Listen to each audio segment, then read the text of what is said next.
season to win this season than there was last season. Like, do you remember before last season that survey of GMs? Right, I think it was right before the season started. It was late October or November.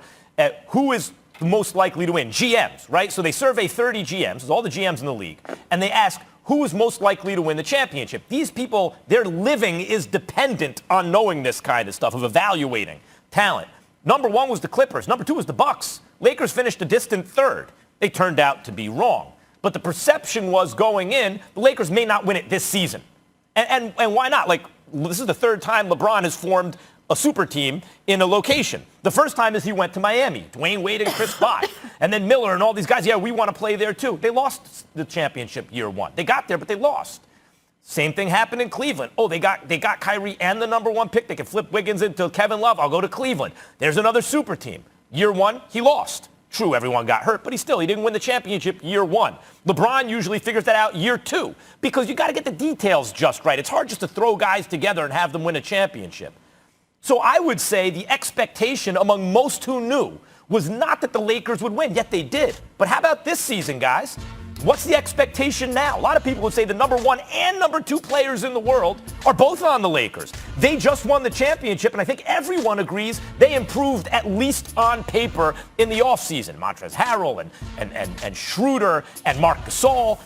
So, yeah, there's more pressure now, especially, Stephen A., as you know. You spent enough time in L.A. and have covered the league long enough and have been alive long enough to know. Lakers fans, they get greedy. You know, the reason they want to win a championship is because you can't repeat or three-peat without winning the first one. Now they expect it. So do the odds makers, and I think there's more pressure than ever right now. Well, for me personally, when I think about three-peat, that's the only time that I'm interested in applying any kind of pressure to LeBron James at this stage and point in his career. He's never done that in his career. He won back-to-backs in Miami. He won one in Cleveland. He won one with the Los Angeles Lakers. But he's never three-peated like Jordan. He's never three-peated like Kobe.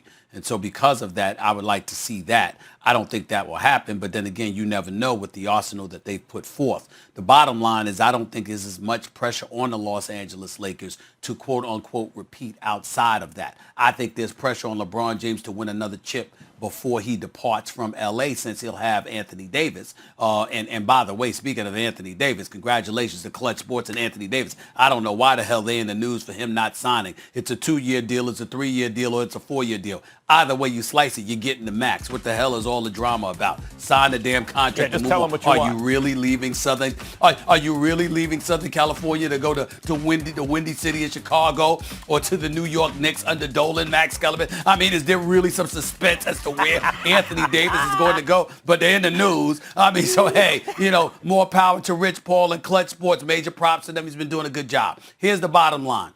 At the end of the day, when you look at all the moves that the Lakers made, certainly they're the favorites, they're the prohibitive favorites. But Max, I was of the mindset, if you remember, I said the Lakers had to win last year. I'm not trying to say there's no pressure, because of course there's pressure. I'm saying there was more last year than now.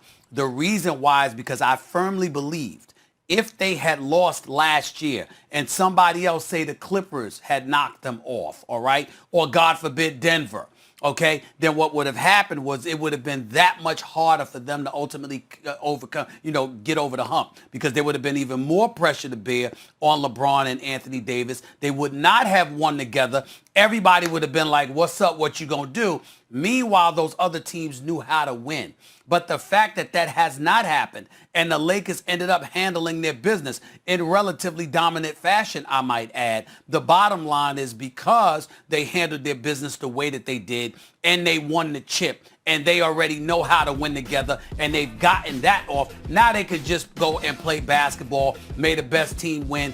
They should be it. Again, there's pressure because they're the prohibitive favorite. But it's nothing compared to what it was last year, because if they had not won last year, it would have been significantly more pressure this season and beyond. I guess it's a return engagement. That was a very short first tenure, though. Let's bring in Brian Windhorst on the Shell Pennzoil Performance line. What do you make of this move, this Marc Gasol move by the Lakers, Brian? Well, Rob Pelinka, their general manager, came out last week before all this and said, I don't want to be complacent with this roster. I don't want to just bring it back. And not only has he dramatically changed the makeup of the supporting players, but he's going to change their style of play. They were a very highly athletic defensive team last year, and Marc Gasol is one of the great defensive centers of the last decade. He's past his prime, but still very smart defensively. But he's not the athlete that Dwight Howard and JaVale McGee were. And then one of their big signing was Montrezl Harrell, bringing the Sixth Man of the Year over from down the hall. And Montrezl Harrell is a great offensive center, but not a strong defensive center. So I think you look at the Lakers. I mean, they have acquired the guys who finished first and second. Dennis Schroeder was second in sixth man, known for their offense, not as much for their defense. So when you look at the Lakers, the changes, they have infused their offense. There will be so much more support for Anthony Davis and LeBron James. But the way they play defensively especially is going to go a little bit of a shift this season. Wendy, take me out to the East for a little bit with Milwaukee. Obviously, getting Bogdanovich was something that they thought was going to happen. Now that's not happening. How does this alter the decision for Giannis? Jay, everything that happened in the draft last week, everything that happened over free agency over the last 3 days, it really is all behind the most important thing in this offseason. And that is, does Giannis sign the extension? That is the defining moment of what will be this NBA offseason. And in some ways, maybe even this season. This is, in my view, the biggest transactional decision since Kevin Durant going to the Thunder, even more than LeBron going to the Lakers or Anthony Davis going to the Lakers, because so many teams are going to drastically shift depending on what Giannis decides to do. If you look at the teams out there and the moves that have been made over the last few days, there are clearly teams hedging. The Miami Heat signed 4 players, all of them to one-year contracts. They lost a couple of role players, Jay Crowder and Derek Jones, because those guys didn't want to take one-year deals. The Dallas Mavericks made a couple of trades to offload long-term salary to leave themselves a Giannis slot open, and there's other teams that are maneuverable too, such as the Knicks and Raptors, who've been cautious as well. And I think there's 2 star players waiting to sign to see what Giannis does. That's Anthony Davis. He's coming back to the Lakers, but he may change the alteration of his contract, the way it's structured, to give the Lakers a window, if not for Giannis, but for somebody in a 1+1, because that's what LeBron is now on. And Bam Adebayo. Bam Adebayo signs a max contract that the Heat will not have the room. But if he waits a year, they will. So it's all Giannis. So now the question becomes, where's his head at? Well, the Bucks made a major move last week when they traded for Drew Holiday. And giving up 3 first-round picks and 2 pick swaps, they're not doing that unless they are confident. And I can tell you from talking to people there, they are confident. But it's not done yet. And nobody knows how Giannis feels about the near miss on Bogdanovich, a player, by the way, he really wanted to play with. And then the other moves that the Bucks made in substitute, DJ Augustine, Torrey Craig, Bobby Portis. Nobody knows how Giannis feels except for Giannis, and we're all waiting on that answer. Wendy, let's go one layer deeper with the Miami Heat. So Alex Serratas, who is the agent for both Giannis and Bam Adebayo, how would you advise the Miami Heat to play this one out? Obviously, Giannis and Bam are close as well. I mean, you don't want to have a disgruntled person that doesn't feel like he gets his money. Obviously, when Jason Tatum and Donovan Mitchell, all these guys are signing pretty major extensions. Jay, this is such an incredible, sensitive moment. I will say that it's interesting that all of the other stars from the 2017 draft class, all the guys who are ready for their payday, De'Aaron Fox, Donovan Mitchell, Jason Tatum, all those contracts are done. There's Bam waiting, same agent as Giannis. Now, I know that this is a little bit dense, but bottom line is, even though it's the exact same amount of money, if Bam signs now versus next year, it cuts the Heat's available salary cap down by $13 million.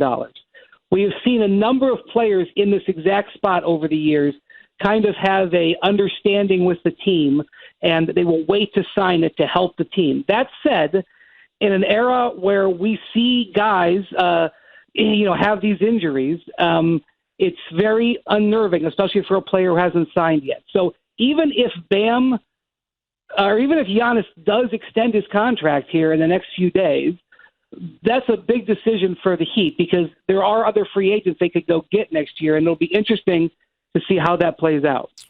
Wendy, the Hornets went out and signed Gordon Hayward to a $120 million deal. What does that do for the Hornets? I mean, it gets them a scoring small forward, but in my mind, they're still not one of the top 7 teams in the East. This was a strange decision on a couple of fronts. One, Gordon Hayward, could have made $34 million this year and played on a contender, and basically said, "I want out of here," to go play for a non-contender, in my view. And that's a little bit worrisome in Boston, because now that's the third player in the last 2 years, max player, who's walked out of there for nothing in return. Al Horford, Kyrie Irving, and now Gordon Hayward. And you try to start scratching your head and wonder what's going on there. Now, you can retort by saying they did get Kemba Walker, and that's where the Charlotte thing also doesn't make sense. Kemba Walker was, I don't even think arguably, the greatest player in the history of this version of the Charlotte Hornets. Let's say